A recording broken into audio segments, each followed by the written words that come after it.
만약 제가 이렇게 말한다면 믿으시겠습니까? 어릴 적부터 지금까지 이어져 온 형제 자매와의 끝없는 다툼이 사실은 전생에서 이미 시작된 것이라면요. 두 생을 관통하는 비밀은 결국 현재 한가운데에서 폭발하며 드러납니다. 마치 과거가 결코 손을 놓지 않은 것처럼. 저는 전생의 기억입니다. 오늘은 가족 관계 속 끝없는 갈등을 함께 살펴보려 합니다. 겉으로는 사소한 일상처럼 보이지만 그 이면에는 전생에서부터 이어져 온 업의 끈이 숨어 있습니다. 이번 영상은 세 부분으로 나뉘어 있습니다. 먼저 가족 갈등이라는 배경을 풀어내고 두 번째 부분에서는 광장시장 한 국수집에서 시작된 한 만남을 통해 전생에서 이어져 온 형제자매의 비밀을 드러낼 것입니다. 마지막으로는 용서를 통해 업을 풀어내는 방법을 다루며 수백 년 이어져 온 이야기를 새롭게 바꾸는 길을 함께 찾습니다. 만약 이 주제가 당신의 마음을 두드리거나 오랫동안 눌러두었던 기억을 건드린다면 좋아요를 눌러 영상에 저장해 두세요. 언젠가 당신이 자신의 관계를 되돌아볼 때 이 영상이 다시 필요한 순간이 올지도 모르니까요. 그럼 이제 본격적으로 들어가 보겠습니다. 만약 형제자매와의 다툼, 오해, 상처가 이번 생에서 시작된 것이 아니라면 우리는 과거의 어떤 이야기를 계속 이어가고 있는 걸까요? 오늘의 말 한마디, 시선 한 번조차도 아득한 전생의 다툼 흔적을 품고 있는 것은 아닐까요? 혹은 아직 끝나지 않은 빚의 메아리일까요? 어쩔 땐 서로를 위해 모든 걸 희생할 만큼 사랑하다가도 어쩔 땐 단 한마디 말로 바다보다 깊은 틈이 생기지요. 몇 번이나 화해하고 싶었지만 말은 삼키고 몇 번이나 스스로에게 물어봤습니다. 혹시 다른 삶에서는 우리가 웃으며 함께할 수 있었을까? 브라이언 와이스의 책 Many Lives, Many Masters에는 이와 비슷한 사례가 등장합니다. 서로 알지 못하는 두 환자가 전생에서 형제자매였음을 떠올렸습니다. 그들은 재산 다툼으로 원한을 쌓았고 이번 생에서도 같은 가족으로 태어나 끝없는 갈등을 반복했습니다. 그러다 마침내 전생에서 업의 끈을 알아차리고 서로를 용서하며 화해의 길로 나아갔습니다. 이런 관계에 놓인 사람들은 흔히 말합니다. 사랑하지만 동시에 원망한다. 그 마음은 사랑과 증오가 뒤엉킨 채 끊을 수 없는 감정의 소용돌이 속에 묶여 있습니다. 밤마다 스스로에게 묻습니다. 왜 우리는 피를 나눈 가족인데도 서로를 이해할 수 없는 걸까? 만약 전생을 믿지 않는다면 이 복잡한 가족 관계를 어떻게 설명할 수 있을까요? 단지 성격 차이일까요? 혹은 환경 때문일까요? 아니면 오랜 세월에 걸쳐 작은 상처들이 반복되어 쌓인 결과일까요? 현재만 바라본다면 설명하기 어려운 감정들이 있습니다. 이상하게 미워진다는 감정, 혹은 이유도 없이 아낀다는 감정 말입니다. 과학이 아직 다 밝혀내지 못했지만 우리의 직관은 분명히 느끼고 있는 그 연결. 가족 관계는 마치 여러 권으로 이어지는 책과도 같습니다. 앞권이 다툼으로 끝났다면 다음 권은 그 여운을 안고 시작됩니다. 우리가 주도적으로 다시 쓰지 않는 한 말이지요. 전생에 관한 한 온라인 포럼에서 한 남자가 이렇게 털어놓았습니다. 동생과 땅 분배 문제로 다툰 뒤 무려 5년 동안 서로 얼굴조차 보지 않았다고 합니다. 아무도 한 발짝 양보하지 않았던 것입니다. 그러던 어느 날 형제자매가 전생의 업을 풀어내는 이야기를 읽게 되었고 그제야 용기를 내어 동생에게 안부 문자를 보냈습니다. 처음엔 어색한 몇 마디 인사에 불과했지만 곧 어린 시절의 기억을 함께 떠올리며 대화를 이어갔습니다. 그리고 마침내 내려놓고 용서하는 법을 배우자 그들의 갈등은 서서히 가라앉았습니다. 마치 오래된 빚이 드디어 갚아지고 두 사람 모두 한결 가벼워진 듯 했습니다. 동아시아 문화, 특히 중국과 베트남에선 형제자매를 변치 않는 평생의 인연으로 여깁니다.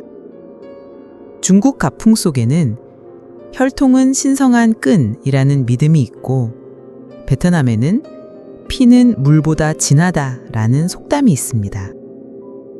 그만큼 특별한 자리이지만 이 믿음이 흔들릴 때의 고통은 다른 어떤 관계보다 깊고 날카롭습니다. 만약 당신이 지금의 형제자매와 전생에도 가족이었다는 사실을 알게 된다면 오늘의 태도는 달라질까요? 여전히 다툼을 이어가시겠습니까?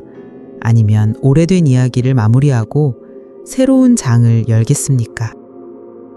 불교에서는 모든 만남은 이미 이전부터 원인이 있었다고 설명합니다. 특히 가족 관계는 더 그렇습니다. 갈등은 업을 전환할 기회이며 용서는 양쪽 모두를 자유롭게 하는 길입니다. 기독교와 카톨릭에서도 이웃을 네 몸과 같이 사랑하라는 가르침과 1흔번씩 7번이라도 용서하라는 성경의 말씀을 통해 화해와 사랑이 타인을 구원할 뿐 아니라 결국에는 자신의 영혼을 구원한다는 점을 강조합니다. 그리고 이제 질문과 가정을 잠시 내려놓고 현실 속 한 장면으로 들어가 봅시다. 광장시장 한 국수집. 두 사람은 처음에는 낯선 손님처럼 보였지만 사실은 전생에서부터 이어진 혈연의 끈으로 묶여 있었습니다. 바로 이곳에서 김이 모락모락 피어오르는 국수 냄새와 후루룩 소리 사이로 아득한 기억들이 깨어나기 시작합니다. 가을비가 기울어진 지붕을 두드리던 어느 오후, 30을 넘긴 지원은 빗방울에 옷이 젖은 채 서둘러 작은 국수집 안으로 들어왔습니다. 따뜻한 국수 한 그릇으로 몸을 녹이려 창가 자리에 앉으려던 순간 그녀의 시선이 한 구석에 멈췄습니다. 바로 거기에 민호, 오랫동안 연락을 끊었던 사촌 오빠가 식지 않은 국수를 앞에 두고 앉아 있었습니다. 가족 제사 자리마다 터져나오던 언쟁, 숨막히던 긴장감이 한꺼번에 몰려와 지원의 심장을 순간 멎게 했습니다. 빗소리와 부엌의 칼길 소리가 뒤섞이며 마치 과거의 싸움 장면을 불러내는 듯 했습니다. 좁은 공간은 피할 구석이 없었고 서로의 눈길이 부딪히는 순간 얇은 칼날 같은 서늘함이 퍼졌습니다. 그때 지원은 어렴풋이 다른 장면을 보았습니다. 그녀와 민호가 옛 복장을 입고 나무집 마당에서 서로를 향해 손가락질하며 땅을 두고 언성을 높이고 있었습니다. 냉정하고 날카로운 목소리가 울려 퍼졌습니다. 하지만 그것은 결코 이번 생의 기억이 아니었습니다. 그 만남 이후 지원은 전생 기억 현상에 대해 알아보기 시작했습니다. 브라이언 와이스의 Many Lives, Many Masters를 읽고 마침내 회귀 치료를 받게 되었습니다. 거기서 그녀는 분명히 보았습니다. 자신과 민호가 옛날 작은 마을에서 남매였다는 것을. 조상 땅을 두고 다투다가 결국 서로 멀어지고 동생은 세상을 떠날 때까지 화해하지 못한 채 생을 마쳤던 것입니다. 그 원망이 이번 생의 눈빛에도 고스란히 남아 있었습니다. 두 번째 만남은 한강가에서 이루어졌습니다. 바람이 거세게 불고 석양이 물 위에 번지던 시간, 지원은 작은 편지 한 장을 꺼내 민호의 손에 쥐어주었습니다. 떨리는 목소리로 말했습니다. 오빠, 미안해. 이번 생에서도 전생에서도. 민호는 편지를 읽으며 발걸음을 멈추고 눈시울이 붉어졌습니다. 강물의 파도와 바람소리 사이로 시간마저 멈춘 듯 두 사람은 묵묵히 서 있었습니다. 그 순간 오래 묶여있던 업의 매듭이 조금은 풀려나고 있는 것을 분명히 느낄 수 있었습니다. 이후 지원은 자신의 블로그에 그날의 경험을 기록했습니다. 부생을 관통하는 기억, 서로 얽히고 설킨 업의 끈, 그리고 용서가 만들어낸 기적. 그녀는 고백했습니다. 용서는 상대를 바꾸는 것이 아니라 내 안의 이야기를 바꾸는 일이었습니다.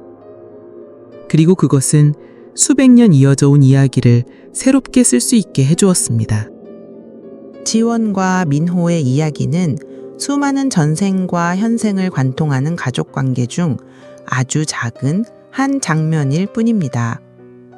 그리고 때로는 우리가 배워야 할 가장 큰 교훈은 가장 예상치 못한 곳에 숨어 있습니다. 가족 안에서 용서를 통해 업을 풀어내는 것.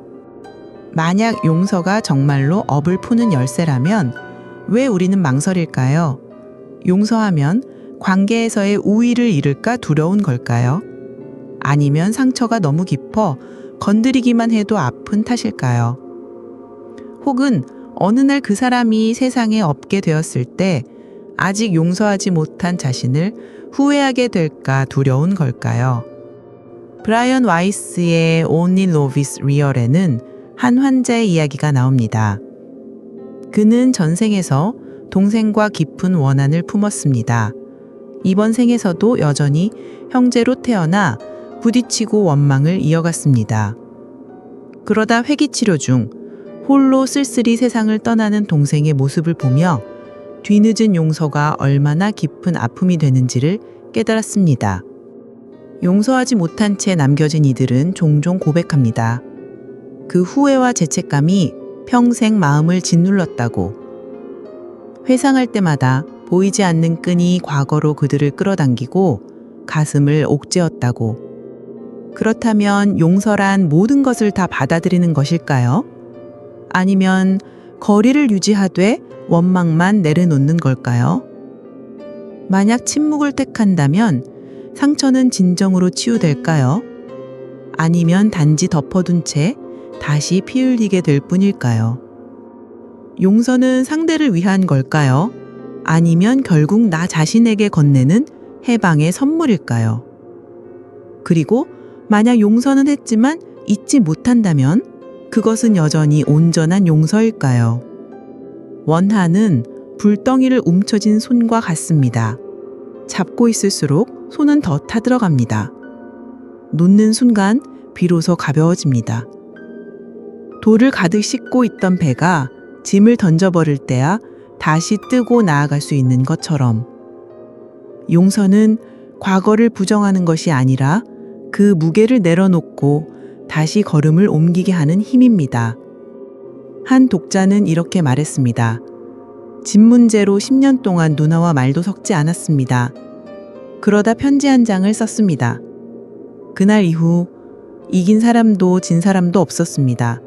하지만 우리는 다시 아침차를 함께 마실 수 있었습니다. 인도 힌두 전통에서는 가족 갈등을 화해하는 것을 업을 정화하고 복을 여는 길이라 말합니다.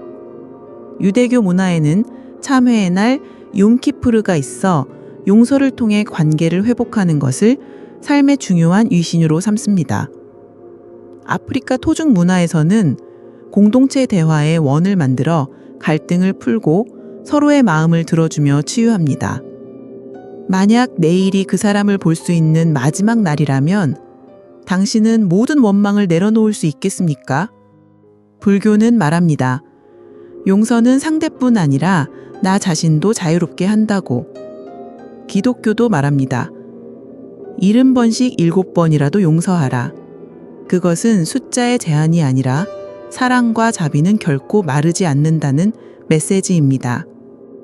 지금까지의 여정을 돌아봅시다. 이번 생에 끊이지 않는 다툼에서 전생의 기억까지 이어지는 매듭을 보며 우리는 분명히 알게 됩니다. 업의 끈은 저절로 사라지지 않습니다. 그것은 우리가 알아보고 직접 풀어낼 때 비로소 끊어집니다. 용서는 낡은 이야기를 닫는 것이자 새로운 문을 여는 행위입니다. 그 문 너머에는 다시 태어나는 가족내가 있고 과거에 묶이지 않는 가벼운 마음이 있습니다.